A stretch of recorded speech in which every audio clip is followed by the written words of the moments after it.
दोस्तों, इंदौर के राजा रघुवंशी हत्याकांड जिसने पूरे देश को दहलाया, आप सबने सुना होगा तो बेशक निश्चित तौर पर आप सबके भी रोंगटे खड़े हुए होंगे। इस तरीके से एक नई नवेली पत्नी ने हनीमून के दौरान इंदौर से हजारों किलोमीटर दूर ले जाकर मेघालय के शिलांग में प्रेमी उसके भाड़े के गुंडों द्वारा इस पत्नी ने पति की हत्या की। उनके शव को इतनी गहरी खाई में डाल दिया कि शायद इसने सोचा होगा कभी भी शव बरामद नहीं होगा, और खुद भी गायब हो गई। एक प्लान के तहत अपनी शर्ट, जो वाइट शर्ट इसने पहनी थी, उसको डाल दिया। हत्याकांड वाली जगह डालकर ये फरार हो गई। इसने सोचा होगा कि अब पुलिस को शव मिलेगा नहीं, पुलिस मेरे पति के साथ मुझे भी मरा मान लेगी या किडनैप मान लेगी, उसके बाद फाइल बंद हो जाएगी। मैं आराम से अपने प्रेमी राज कुशवाहा के साथ नेपाल जाकर रहूंगी, सारी उम्र आराम से प्रेमी के साथ मजे करूंगी। लेकिन कहते हैं कानून से खिलवाड़ करने वाला अपराधी, जुर्म करने वाला जुर्मी, चाहे कितने भी शातिराना अंदाज में प्री प्लान करके वारदात को अंजाम क्यों ना दे, एक न एक दिन कानून अपना काम करता है। कानून के लंबे चौड़े हाथ अपराधी तक किसी न किसी रूप में, किसी न किसी तरीके से पहुंच ही जाते हैं। और दोस्तों, यहां भी ऐसा ही हुआ। सोनम ने बड़े मजे हुए तरीके से, इस 25 साल की कुल्टा ने बड़े शातिराना अंदाज में पुलिस को भ्रमित करने का काम किया। कड़ी दर कड़ी, स्टेप बाय स्टेप, मजे हुए तरीके से पूरी प्लानिंग से हत्याकांड को अंजाम दिया। और उसके बाद ये पूरे देश को गुमराह करने की इसने साजिश रची। बाकायदा खुद अपने करीबियों द्वारा ये अफवाह फैलाई कि शायद इनका बांग्लादेशी नागरिकों द्वारा किडनैप किया गया है। बांग्लादेशियों के हत्थे सोनम चढ़ चुकी है। लेकिन मेघालय पुलिस के डीजीपी, जिनकी हमको तारीफ करनी होगी, उन्होंने बड़ी शिद्दत से, बहुत ही सूझबूझ से स्टेप बाय स्टेप आगे बढ़कर बहुत जल्द इस हत्याकांड का खुलासा कर दिया। दोस्तों, जानते हैं कि कौन कौन सी वजह रही, कौन कौन सी चीजें रही जो इतनी शातिराना अंदाज में पति का हनीमून के दौरान मर्डर करने वाली कुल्टा सोनम रघुवंशी को शक के घेरे में लाई। तो बात करते हैं सबसे पहले, सोनम जब पति को मार चुकी थी उसी दिन इनकी सास ने फोन किया, कहा बेटा कहाँ है, बेटे का नंबर स्विच ऑफ आ रहा है। तो इसने कहा वो जंगल घूमने गए हैं, मेरा उपवास है, मैं उपवास के चलते घर पे हूँ, वो घूमने गए हुए हैं, आप फिक्र न करें, बिल्कुल ठीक है। उसके बाद जब जांच की गई, जब मिसिंग की रिपोर्ट लिखी गई, मेघालय पुलिस ने जांच की, सीसीटीवी निकाले, तो उस दिन की जो लोकेशन है इसके खुद बाहर रेस्टोरेंट की मिली। पहला झूठ यहाँ पकड़ा गया। नंबर 2 झूठ ये कि आमतौर पर कोई जो कपल होता है, हनीमून जाता है, तो अपनी जो तस्वीरें हैं, वहाँ के कैद को ही तस्वीरें हैं, सोशल मीडिया पर अपलोड करता है, लोगों को भेजता है। लेकिन इस ट्रिप में राजा रघुवंशी ने कोई ऐसी तस्वीरें सोशल मीडिया पर पोस्ट नहीं की जिससे लगे कि हाँ बाकी दोनों कपल खुश हैं, अच्छे से हैं, सलामत से हैं, खैरियत से हैं। हाँ, लेकिन इस उल्टा सोनम रघुवंशी ने पति का कत्ल के बाद अपने फ़ोन से 2-4 तस्वीरें ऐसी डाली जिससे लोगों को ये लगे कि हाँ बाकी दोनों जिंदा हैं, दोनों सलामत हैं और आराम से अपने हनीमून का एंजॉय कर रहे हैं।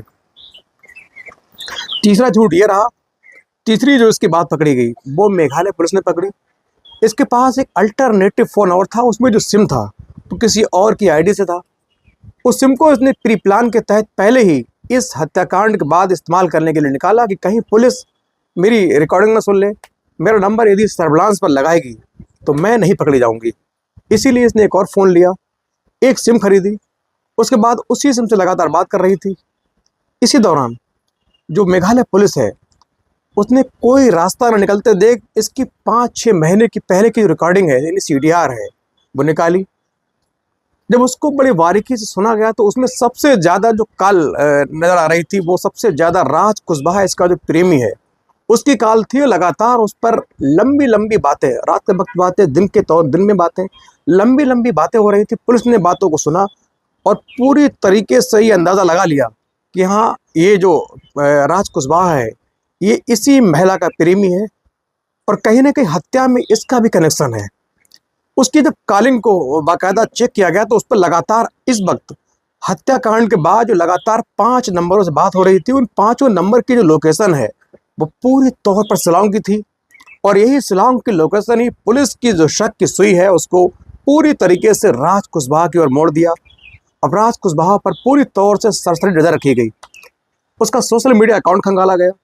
इंस्टाग्राम पर 11 मई जिस दिन शादी थी सोनम की, उस दिन उसने ऐसी ऐसी दुख भरी पोस्ट की जिससे लगे कि हाँ वाकई इसको किसी की विदाई का जुदाई का गम है। और यही जो चीजें हैं पुलिस के लिए एक जरिया बनती गई, एक स्टिप कड़ी बनती गई सोनम तक पहुंचने की। अब पुलिस को पूरी तरीके से ये शेयर हो गया कि कहीं ना कहीं हत्या में शामिल सोनम भी है और ये 4 साथी हैं राज कुशवाहा सहित, ये सभी मृतक की हत्या में शामिल है। पुलिस लगातार इन्वेस्टिगेशन कर रही थी। फिर 2 जून को एक मुखबिर के चलते खबर मिली कि फला जगह एक बॉडी के सड़ने की दुर्गंध आ रही है। पुलिस फौरन मौके पर पहुंची और सबको बरामद कर लिया। जब शव बरामद हुआ तो पूरा देश स्तब्ध रह गया। खास तौर से जो राजा रघुवंशी के घर वाले हैं उनके अंदर, उनके घर में एक गम की घटा छा गई। पूरे घर में कुछ दिन पहले खुशियां थी, 11 मई को शादी थी। वो शादी की खुशियां, अभी शादी की जो खुशबू थी वो घर से बाहर निकली थी कि बेटे के मरने की खबर ने पूरे घर को अंदर से झकझोर कर रख दिया। अब पूरा देश ये चाह रहा था कैसे सोनम की जो गुमशुदगी है वो पता लग जाए। घर वाले भी कह रहे थे किसी न किसी तरीके से हमारा बेटा चला गया लेकिन बहू सलामत मिल जाए। और पुलिस भी चाह रही थी कहीं ना कहीं सोनम के बरामद होने के बाद पति की हत्या का राज खुल सकता है। इसीलिए पुलिस भी पूरी तफसील से जांच आगे बढ़ा रही थी। एनडीआरएफ की टीमें, मेघालय पुलिस की स्पेशल जो फोर्स की टीमें हैं वो इन्वेस्टिगेट कर रही थी, लगातार जांच आगे बढ़ा रही थी। सर्चिंग अभियान चल रहा था। डॉगी जो खोजी कुत्ते होते हैं उनकी मदद ली गई। उसके बाद जब पुलिस ने सोनम का पता लगाने का प्रयास किया, उसके सारे नंबरों की डिटेल निकाली गई, तो पुलिस को ये मालूम चल गया कि पूरी तरीके से सोनम ही पति की हत्या में शामिल है। फिर पुलिस ने सोनम की धरपकड़ के लिए अभियान तेज किया। अब सोनम चूंकि वहां से कत्ल करके 23 तारीख को कत्ल हुआ, रात को ही ये सीधे इंदौर के लिए निकली। 25 तारीख को ये इंदौर पहुंची। उसके बाद सीधे इंदौर से गाजीपुर के उस होटल काशी चायवाला के यहाँ पहुंची रात को 1 बजे। रात को 1 बजे जब पहुंची तो वहां रो रही थी। ढाबे वालों ने ढाढ़स बताया, समझाया, चाय पिलाई। उसके बाद इसने उनके फोन से भाई को कॉल की। उसके बाद रात के 2:30 बजे वहां पुलिस पहुंचती है, सोनम को गिरफ्तार कर लेती है और इसकी ऑफिशियली जानकारी मेघालय पुलिस बाकी पूरे देश को दी जाती है। सोनम के गिरफ्तार होते ही पूरे देश में, खास तौर से राजा रघुवंशी के घर में कोहराम मचा कि उनकी बहू ने ही उनके बेटे को खा लिया।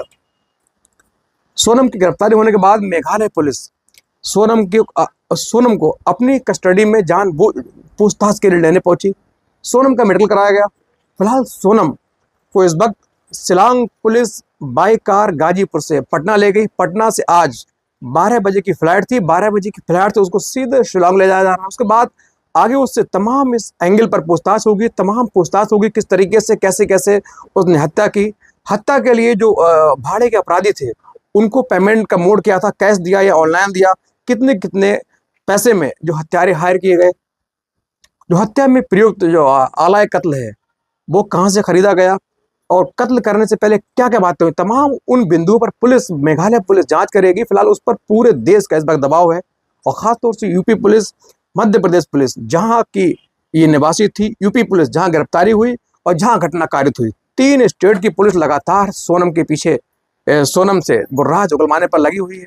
और सोनम भी इस मासूम से दिखने वाली कुल्टा ने कितने साधारण अंदाज में पति का मर्डर किया। मर्डर से 3 महीने पहले यानी प्री प्लान के तहत 3 महीने पहले प्रेमी के साथ शिलांग गई। वहां की घनी घनी झाड़ियां, जंगल को देख कर आई रेकी की कि कौन सी जगह पति को मारने के लिए उपयुक्त होगी। अब समझिए एक पति जो अपनी आने वाली पत्नी के लिए सपने लेकर जी रहा है, आने वाली नई पारी के लिए सपने संजोए हुए है, लेकिन उसको नहीं मालूम कि यही आने वाली पारी उसकी साक्षात मौत है और शादी के चंद दिनों के बाद उसको मौत मिलेगी। आखिर क्या बिगाड़ा पति राजा रघुवंशी ने? अच्छे से शादी की, प्यार से रहा, लेकिन शादी के चंद दिनों में ही इस उल्टा ने पति को मार डाला। पति को प्रेमी के लिए, उस प्रेमी के लिए जो देखने में बिल्कुल टपोरी है, सड़क छाप है, उसके लिए मार के और नेपाल भागने के चक्कर में थी। लेकिन पुलिस की मुस्तैदी से पकड़ी गई और मेघालय पुलिस की कस्टडी में है, मेघालय पहुंचेगी। इसको रिमांड पर, इस वक्त ट्रांजिट रिमांड पे है। उसके बाद पुलिस इससे लगातार पूछताछ करेगी, उसके बाद इसको जेल डाली जाएगी। जब इसको मेघालय पुलिस गाजीपुर से पटना ले गई तो इसने सारी रात कुछ ना खाया ना कुछ पिया, ना वॉशरूम गई, सारी रात जागती रही। जिस जीप में ये बैठी थी उस जीप के ड्राइवर ने बताया कि सारी रात इसने कोई बात नहीं की, किसी बात का जवाब नहीं दिया, ना खाने के लिए मांगा, ना पीने के लिए मांगा, ना वॉशरूम गई, लगातार जागती रही और मुंह पर काला कपड़ा लगा लिया। दोस्तों, ऐसी घटना के तौर पर हमारे लिए कलंक है, अभिशाप है। ऐसी घटनाओं से मानवता पर विश्वास उठता है। आज पूरा जो पुरुष समाज है भयभीत है। कई तो ये भी कह रहे हैं कि उनको शादी नहीं करनी।